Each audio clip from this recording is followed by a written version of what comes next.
All right. Today, I'm going to be walking you through how to read an astrological birth chart. I'm going to try to keep it as simple as possible without getting overly detailed, which will confuse you and add too many moving parts. I want to keep it concise, simple, straightforward, so you can start reading charts right after you're done reading this video and get a general idea of what the chart means and all of that good stuff, okay? So first, we're going to start off with the birth info, which is essentially how you calculate a chart or the information you need to generate a chart online or by hand, but no one's doing it by hand nowadays. You're going to need a person's birthday, so the month, day, the year. You're going to need the time of birth, so PM, AM, 1800s, whatever it is, down to the minute, preferably, but at the very least within an hour or 30 minutes, so you get the right ascendant, which is very, very essential. You get the first house right because this changes every 2 hours. And also, you're going to need the location, the city you were born. Most people, pretty much everyone knows their birthday and the city. It's the exact time where you start to run into problems. Sometimes you won't have the time. It is what it is. You do the best with what you have, right? But that's how you generate a chart, right? You need that information, that birth information. Then you have the layout of the chart. So I am personally using a Vedic style chart. This is a North Indian style square chart. I have gotten used to it. I practice Vedic astrology myself, so this is just my personal preference, but the more common chart you'll probably see around is the standard circle tropical chart, which actually, to be honest, is probably a more accurate representation of the local space of the heavens and the ground and beneath the horizon and where the planets are spaced out in your local space when you're born. But I use this chart. It's also easier to create on a whiteboard, so I just made my life easier than making a circular chart, which would have been more difficult. But anyway, looking at it this way, if it was a circle chart, if it was a tropical chart, it would be this way. So this would be the left-hand side of the chart. This is the ascendant. This is the horizon, okay? So where the sun rises. Then you have the seventh house, the descendant, which is the opposite side of the first house. That's where the planets descend, right? And then you have the top of the chart, the zenith, which would be the sky above. So if we're standing here, say I'm born in this room, looking straight up, that's the 10th house. Looking straight down towards the center of the earth, right? Or maybe certain civilizations, if you believe in hollow earth theory, that's the 4th house. That's the IC, the MC. And another way of thinking about these sections, these 4 quadrants, you have the self houses. So when it comes to the left, the horizon, your ascendant, that is yourself, your resources, your body, your subconscious, your spirit, your letting go, okay, your skills. Then you have the descendant, which is other people, your partner, relationships, the opposite sex, your sex, the opposite sex, other people's resources, your resources,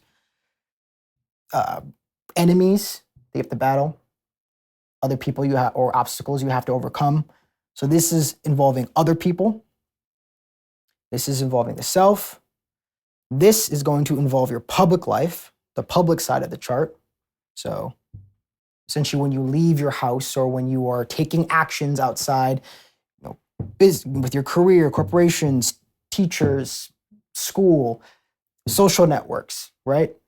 This is your public life. And then this is going to be your internal, more personal life, your intellect, your emotions, your creativity, your creative intelligence, okay?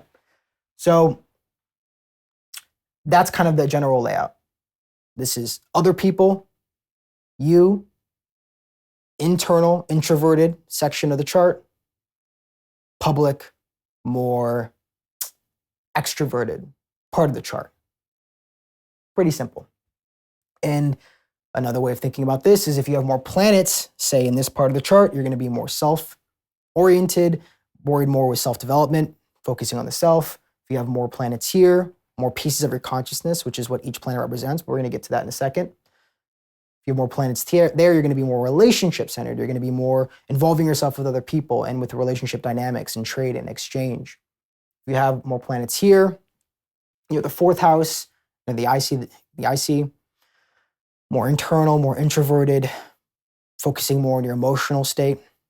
And then you're going to have more public life, public facing energy if you have planets concentrated more towards there. Sometimes you'll have an even array. Most people usually have, you know, two to three quadrants pretty full. It's very rare that somebody has all their planets in one concentrated area of the chart.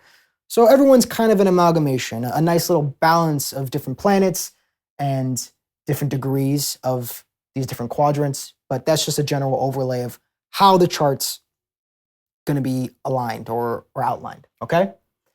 Now we have the part that you're most likely looking forward to is learning about the houses, the signs, and the planets. Now, like I said before, see each number. This is a different house. This layout right now would be a whole sign or equal house sign layout or system, housing system. There's different housing systems. We'll get to that in a second when we do the application part of this quick introduction. But you have also the signs, you have the planets. So the way to think about it is you want to think about it allegorically, or I like to use an analogy, right? So the houses are the areas of life: the body, material wealth, security, responsibilities, your skills, your emotions, your internal life, your home, your children, your creativity, hard work, partnerships, relationships. So the houses are the physical manifestation of the different aspects. Now, there's also an internal psychological component to each house as well, but they just represent, at its core, its base, the solid structure, foundation of each area of life. So imagine that there's a neighborhood, your chart is like a neighborhood, and there's 12 different houses, okay? Or settings, because I'm gonna make an analogy comparing these three dynamics to staging a play. So say you had a play, right? The set, the location, that would be the houses. It answers the question, where? Okay? Then we have the signs: Libra, Scorpio, Sagittarius, all that good stuff. Not going to get into all that detail in this video, but in future videos, I will further explain the signs and the symbology, and there's lots of, you know, layers to and mythology and all that good stuff that we'll get into with time. But the signs, the way you think about the signs is the theme, is the energy, it's the how and why something manifests. So the houses are the where it's happening. The signs are the how, why it's happening. So again, think of, you have a house, the interior design, the energy, the vibe is going to be the sign. So if you have Scorpio in a house, that vibe is going to be more intense. It's going to be maybe more brooding, maybe have a lot of transformation involved, okay? If you have Capricorn in a house, that house then is going to be more disciplined, structured, goal-oriented, okay? One more example, Libra. If you have Libra in a house, that area of life is going to be colored, painted with the theme of partnerships, diplomacy, grace, aesthetics, trade, interchange, social ability, those things. So each sign has certain symbology, certain thematic structures that they bring into each house, okay? That's what is so interesting and so important about the ascendant, why knowing your birth time, because this changes, your ascendant changes every 2 hours. So why knowing your birth time is so important, because you'll understand which area of life is being colored with which signs. And then we go to the planets. What are the planets? The planets are the conscious actors, the different parts of your consciousness. Think of them like archetypes. You can also think of them like gods. If you're familiar with internal family systems or parts work, you could also, or subpersonalities. They're the different subpersonalities, the different parts of yourself. To keep it super, to reductionist, or just to keep it very simple, the moon could be inner child or the mother. The sun, higher self, father. Mercury, your intellect, your friends, the scientists. Again, they also have their own archetypal symbology as well, each planet. And so when you think of this allegory, this analogy I'm giving, not allegory, but analogy I'm providing with you, when it comes to the play analogy, so you have the setting, the houses are the where, so it's set in 1850 London. That's the house. Where is it located? It's 1850 London. That's the house. The sign is, what's the vibe? Is it Oliver Twist, so more like sad, rundown, somber? Is it Jack the Ripper, maybe more intense, a murder vibe going on? Or is it more light and Mary Poppins vibe? Or is it more prosperous, you're following the Queen of England? That theme, that vibe, that energy, that's going to be the sign. So each set is going to be colored. Each house is going to be decorated differently. And then finally, planets, which are the actors on stage.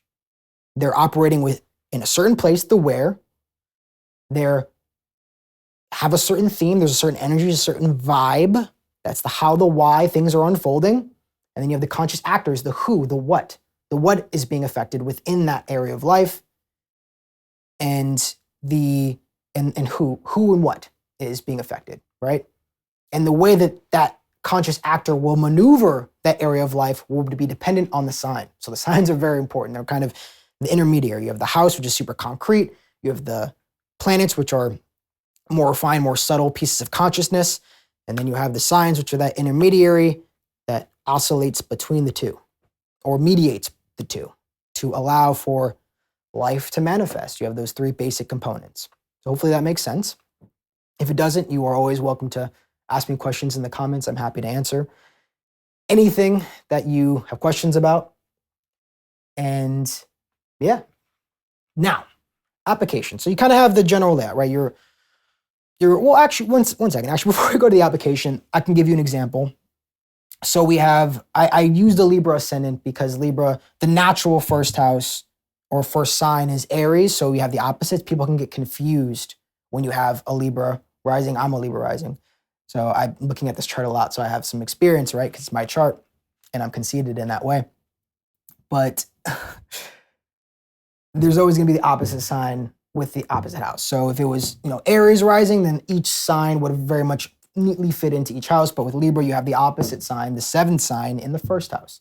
So there's kind of that balance, and so people can get kind of confused. So let's say with this, you have Aries. So seventh house is the area of your relationships, your partnerships. Okay? Trade, exchange.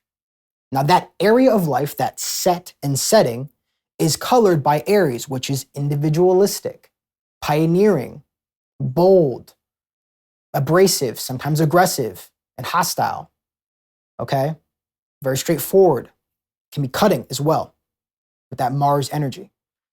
So that means within the context of your relationships that you experience, there will be this energy of boldness, aggressiveness, pioneeringship. That might be the partners that you attract. That might be you in the partnership, but usually since the seventh house is the opposite of you, usually that means you are attracting dynamics where there is boldness, aggressiveness, sharpness, a warrior, spirit warrior energy, individuality, like I said. And then you take a conscious agent and you put it in Aries. So you have the sun. Now you have a part of your consciousness there as well, which is the sun. We're going to get into what the sun means in the application part to a little bit deeper. And then obviously all the planets will be further detailed in later videos. But you put the sun in Aries, now you have an especially bold, some entities or people in your life that are especially bold, consistent, right? But have a lot of healthy pride, but also can be domineering, can be very controlling or dominant. It becomes more energized because the sun's there and because of what the sun signifies, which is the authority, the power, that more masculine, consistent, stable rulership, leadership. It's the king. You're putting the king in your relationships.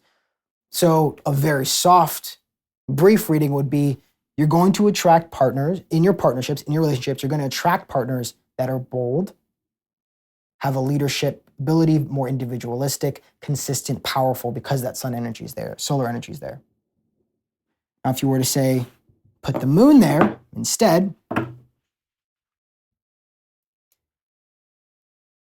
you could then say that you feel in relationships, you feel comfortable. One, you feel comfortable because wherever the moon is where you're going to feel naturally most comfortable. It's like your comfort zone, energetically, emotionally. You're going to feel emotionally comfortable when the dynamic is of Aries, right? So the where is relationships, the how, the why is Aries, bold, aggressive, combative, assertive, concise, straightforward, determined, hungry. And then you have the moon, which is your emotions, also the mother. The mother could be like that or can affect your relationships in that way. The way that you relate with other people can be affected by the mother. Or you're seeking a more motherly, nurturing, caring individual through your relationships, but it's being colored by Aries. So there's going to be that boldness. There's going to be that aggressiveness there. Or you're even playing the nurturing role in that relationship within the context of that Aries theme. Okay? So it can be kind of complex. It can kind of go all over the place, but over time you start to naturally just get into the flow of reading the house, the sign, the planet, and seeing how they all interdependently link to make one cohesive story, this narrative, which is just 1/12 of the entire pie, right? So it can get very layered. And this is just the birth chart. There's Vargas, there's divisional charts and Vedic astrology. So the rabbit hole goes deep, my friends. This is just the surface, the tip of the iceberg. Chart calculations. So there are many different ways to calculate a chart. There's definitely a lot of denominations. So you have, the tropical chart, the Vedic chart with the sidereal. There's different sidereal types. You have even housing systems. There's different housing systems. In my next video, we're gonna start with the houses to start really breaking down, further explaining what the houses mean. And with that, I'll kind of go a little bit deeper about what housing system I use and why I use it and all those things. But you have kind of the basic, really common ones are the Placidus, which is really probably the most common form, especially in Western astrology, the most popular form of housing systems, divvying up the houses because, yes, you could have, say, the 12th cusp, 12th house in the first sign. You can have this one, or you can never have one. You can have the 12th cusp here. You can have the 11th cusp here. So the housing sizes differ depending on what system you use. Like I said, would just be a whole sign, meaning one house per sign. You can also have equal house, which is almost like, I shouldn't say identical, but very similar in that you just start from the ascendant and then you just go 30 degrees. So if the ascendant's at 10 degrees here, the first house ends, the cusp ends at, it starts at 10 degrees and then it ends at, 10 degrees Scorpio and kind of goes along that path, okay? So there's different ways to calculate a chart. I personally use the tropical chart, the Western chart, but I use Vedic principles and I approach it from a Vedic perspective. And I also use Campania's housing system. I guess I spilled the beans already, but I'll explain why in the next video, why I use it. But you can use whatever you want. When you're starting off, if you want to make it simple, I do recommend whole sign. This is kind of what more traditional Western astrologers, Hellenistic astrologers would use, which is whole sign. It just makes things easier. So you just know the first house is the first sign, the second house is the second sign, and just keeps things very straightforward and simple at first. And then over time, you can kind of start to play around with different housing systems and see how it works in your life and other people's lives. But I would recommend, since you're watching this video, I'm assuming you're starting off just doing whole signs, and I use the tropical, okay? So tropical housing system. But if you're using Vedic astrology, most Vedic astrologers will use sidereal, Lahiri, Ayanamsha. It's based off of different fixed stars in the sky, using it as a reference point. Dude, a whole another can of worms that I do not need to get into, but just letting you become aware that there is a lot of different, not everyone's looking at the same chart. Not every astrologer is going to be looking at the exact same chart, but most astrologers on Earth are looking at the Western tropical chart, using the Placidus house system. That is the most common popular. So you can also just do that. That's what like CoStar will say, or that's what the Pattern, or a lot of these online Western horoscope apps and stuff, that's what they're usually using, is they're using Placidus. The big three. What is the big three? So the big three is, you probably already know. You just don't know that you know. But the big three is the ascendant, the sun, and the moon, the three most important aspects of your chart. Also, the lord of the first, so the ascendant lord, the lagna lord. We don't have to get into that, but that's also just as important, even sometimes more important than the ascendant, that not as many people talk about or know about, but I digress. We don't have to go too deep into the weeds today. Like I said, we can get carried away, and this will be like 2 hours long, and we don't need all that. So,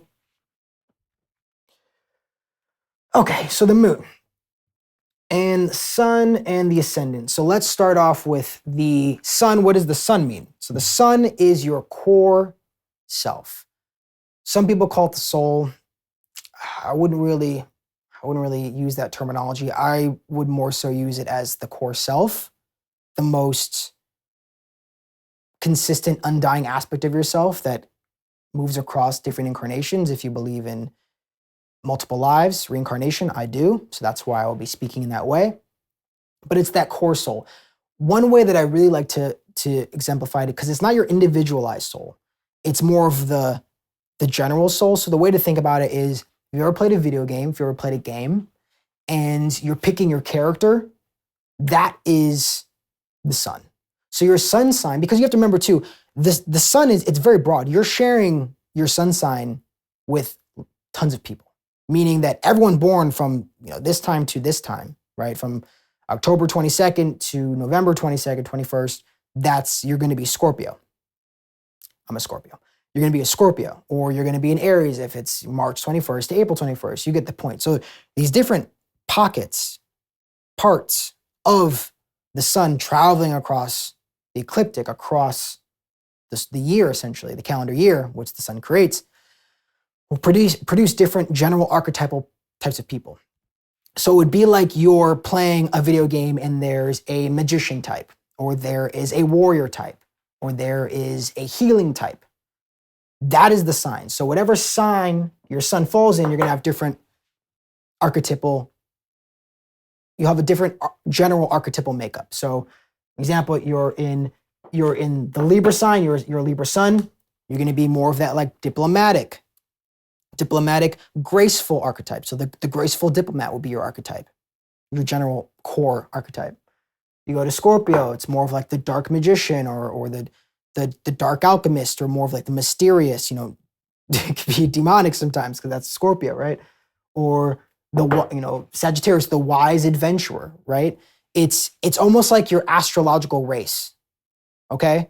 So that's why you don't want to ever fall victim to the pop astrology where they're like, oh my gosh, like you're like a Scorpio, like I'm also a Scorpio, we're the same. That would be like you're black and you walk up to somebody else is black and you're like, oh my God, we're both black, we're the exact same. Now, will there be some commonalities? Will there be a general alignment? For sure, because you have that ancestral history. Your sun is like your cosmic ancestral history of you are just this type of archetypal person thematically overall at the core. It's the most undying part of yourself. Then we have the moon. Oh, and one more thing, the sun is like the causal body, or another way of saying it, the superego or the higher self. So it is your destiny. It's where you are. It is the individualized self. Once you manifest, is the entire self. Okay? Or the higher self, or the superego, if you want to put in some psychological terms. The moon, and one more thing too, it also represents the father and the inner masculine and the animus, the masculine part of every human being. It is the most masculine planet. The moon is the most feminine planet. It represents our animus, our inner child, our mother, or our inner mother more so. It's more of the archetype of mother as opposed to just necessarily our individualized incarnate mother, but the archetype of mother, okay? This is more individualized. The moon moves into a different sign every 2.5 days, so it's going to be more unique to you, okay? Then the sun is more general. So it'd be more like, the sun is, you're black, but then the moon is Ethiopian or African American, or I'm from Atlanta as opposed to, because Atlanta black is different than LA black, or Massachusetts white's different than Italian white in Italy. So the moon adds that extra layer of nuance, that more specific refinement, because the moon is actually your soul, your individualized soul. It's also the mind. Okay. So sun is the core, undying, archetypal soul, the higher self. It's your self-confidence. It's you moving towards your destiny. The moon is that self-image, the way you perceive yourself. It's the perceptive, receptive. When people say it's all about your perspective, they're talking about the moon. It's the way you see the world. It's your filter. It's consciousness. It's adaptable. It's malleable. It changes. The sun is consistent. The moon is adaptable. It's that feminine energy within all of us, and it manifests differently depending on the gender, the race, the age of the person. You get environments, all that good stuff. It also represents the subconscious mind. I already mentioned the inner child. And it is wherever the moon is where we're going to feel most comfortable, where we're going to find our comfort. So you got the moon, Cancer, in its own house. Naturally, you're going to feel comfortable. But if it's in the 10th house, you're going to feel comfortable in nurturing 10th house careers. Career is the 10th house, area of life, the actions, the karmic actions, the big things you're taking in the outside world. That's the 10th house. It's colored by the theme of Cancer, which is nurturing, caring, home life. Got that natural mother aspect. Also, the Cancer is an adaptable sign. You got the moon there. And then you also naturally have somebody who feels very comfortable in nurturing careers, nurturing others, caring for others as an external form of action, or in their career, or in the actions they take. It's not always necessarily the 10th house, not always necessarily the career, but just when you're outside of your home, when you're in the public sphere, it's the actions you're taking consistently. So yeah, that's the moon. So the subconscious, inner mother, and that feminine aspect of the psyche that's more adaptable, more malleable. And the moon is what we use to get our needs met. We use the sun to fulfill our destiny on this planet, to build our kingdom, to be the king, which is the sun. The moon is the queen, the feminine aspect. It's what makes us feel comfortable, what gets our needs met along that path of moving towards our destiny, moving towards our higher self. So like I said, sun superego. The moon would be thought of as the id, or the subconscious, the unconscious, natural state. You don't have to think about our emotions as well, obviously, our emotional self, and the capacity to accept ourselves and the way that we see ourselves, we perceive ourselves. So a strong moon can be a very important component for self-awareness, being able to look at yourself genuinely and see, and not having too much of a distorted lens. The more afflicted or negative the moon is, the more distorted your image of yourself and others will be. The more afflicted, distorted the sun will be, or the sun is, with enemies and bad placements, which will be explained later on. The more out of alignment you are with your destiny, the less you're able to take action, the more consistent you are on your path, the more all over the place you are, not knowing who you are, less confidence you have, things like that. And then finally, we have the ascendant. So the ascendant is the body, the physical. Oh, and also this is the moon will be the subtle body, So you have the causal body, the subtle body, and then you have the physical body.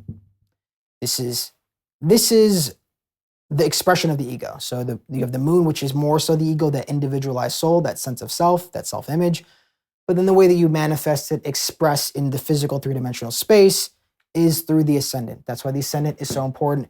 It might actually be the most important out of these two, just because for this particular incarnation, because everything is filtered through the ascendant. It's almost like all the chart kind of comes up through the ascendant. And that's how it's physically manifested, is through that ascendant. So having a good ascendant and lord of the ascendant, really, really important.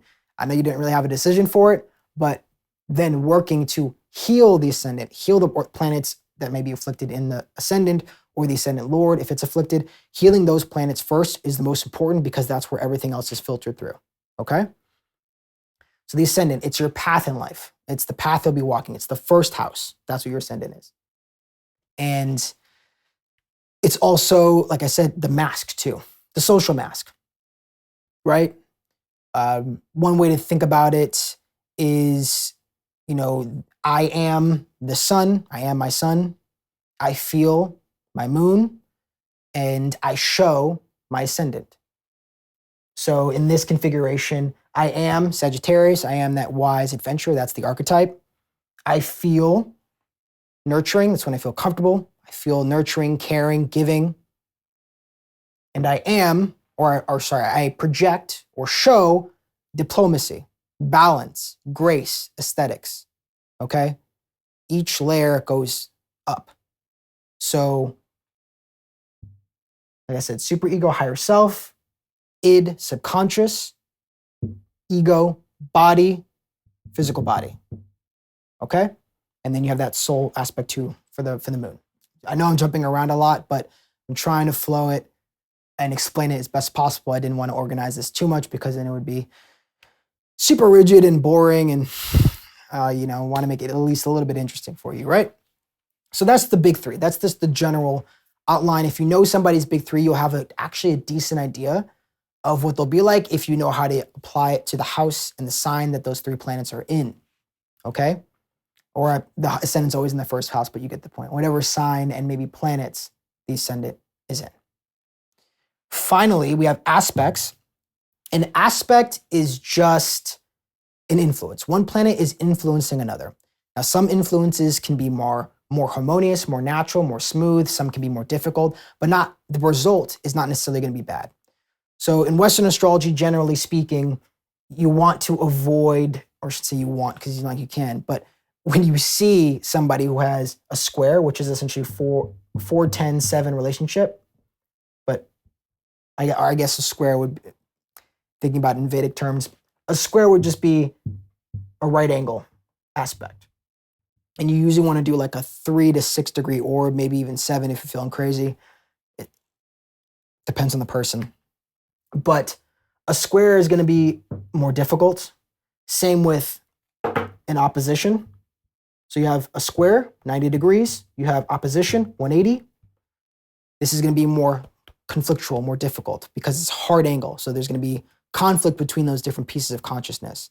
Now that can result into something harmonious. That can result into something beneficial and sustainable and good.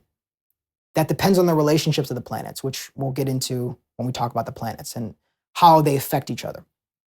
Because some planets like being with each other and other planets don't. Some planets like to be affected by other planets and some don't. Just like how you like to talk to your best friend, but you don't like to talk to your arch nemesis. Well, planets feel the same way. They don't like to be in the same houses. They don't like to be looking at each other. They don't want to even acknowledge that certain planets exist, right? There's a lot of, essentially this is how inner conflict happens. So you can have two planets that are friends. Just to give you an example, like Mars and Sun, they're friends. They can be square from each other. And yeah, I mean, it will create somebody who's abrasive, and it can create somebody who's kind of hard-headed and maybe a little bit extra forward and rough around the edges. But this mofo is going to get shit done. They're going to get things done. Woman or man, doesn't matter. They're going to get after it. Now, there's going to be some inner conflict. It might not be the most smooth and comfortable for them, but they're going to work towards what they need to be doing. They're going to be on their path. Obviously, unless there's other things afflicting the chart. But generally speaking, just in isolation. Opposition is another one that's difficult because it's almost like, you have two different energies looking at each other. And it's just like if you're facing somebody, you're on two opposite sides of the coin. Now, again, if you're friends, you like being on the opposite end of your friend. You like when your friend is on your right or your left, square, or opposed you, you're opposite, or your partner, if you're on a date. So if they're friends, there will be some contention at points, because like with anything, whenever you have other people and you're opposite them, you're going to have some contention, but it can result in something good. It can be more harmonious than you think if those two planets like each other. But opposition and square, 180 and 90 degrees, angles, aspects from each other, more difficult, more struggle, more internal conflict, but not necessarily bad. Depends on the dignity and the relationship of the planets influencing and being influenced, aspected, okay? Then we have what's the next one? Then we have obviously conjunction. which is the last one. So of the harder aspects, this can be good or bad. It's not inherently good or bad, neutral. This one, these conjunctions, always depends. What really matters is the dignity of the planets in the sign and also the relationship between the two planets. So in this example right here, you have Mars and the moon. Mars and moon is fine with Mars, doesn't like him, doesn't hate him. Mars likes the moon, so this is a pretty good conjunction. Moon-Mars conjunction. It can make someone, again, rough around the edges, a little bit pushy, especially in their home life, or naturally feeling combative, but they're going to get stuff done. They're going to work towards what they need to be doing. They're going to take action, and this can be a sign of wealth because somebody is willing to go after the things that they need, which is the moon, the things you need. They're willing to take action, Mars, to get what they need, and a lot of times that's money, especially in this material plane, in this material world, right? So that's a conjunction. Now, the more easier aspects, but not necessarily good, just easier, smoother, you have the sextile, which is going to be a 60 degree, so meaning 3 away, or I guess 11 on the opposite end, but you just kind of look from the planet that's closest. So 3 away, that is a sextile. That's going to require a little bit of effort to manifest the relationship between those two planets, but for the most part, there won't be too many obstacles in the way. It won't be too difficult. There's not really an internal conflict. It's more like two teammates working towards the same goal. They just need to get on the same page. They need to communicate those different parts of yourself. But that'll happen most likely naturally with a little bit of effort, but not really necessarily contention. Then you have trine, which is a 5-9 relationship. So 5 here and then 9 here to get back. That is the most harmonious. That is naturally going to manifest the best. Now, this is one you don't have to think about. When planets are trine from each other, they just naturally align. Now, that can be for good or ill, depending on their relationship and their dignities. Just like this sextile, right before. You have two teammates, they're working together, the two planets, but are they working towards something that's sustainable for them both? Or do they both have different agendas? They just happen to be fighting for the same thing, but one of the planets, one of the pieces of consciousness is not getting what it needs because naturally one planet wants something that's opposed to the other planet. You get that with a Saturn Sun, who are enemies. They both hate each other. Mercury likes the sun. Sun doesn't care about Mercury. Doesn't really matter. But when you have that trine aspect, you have a more harmonious relationship. That 5-9 relationship. It's just more fortunate. There's more luck involved. It's dharma. It's natural state of being, effortless. Okay? So like I said, that's just a general outline of how to read a birth chart. Just pile a bit more information than I would have liked to give to you guys all at once, but I digress. Anyway, in the next video, and also if you have questions, feel free. I'm happy to answer any questions down below. But in the next video, we're going to be starting to talk about the houses, and we're going to go through all the meaning, all those areas of life, the set and the settings of your life, how you can see that in the birth chart and what different planets and different signs, how they are affecting the houses. Thank you.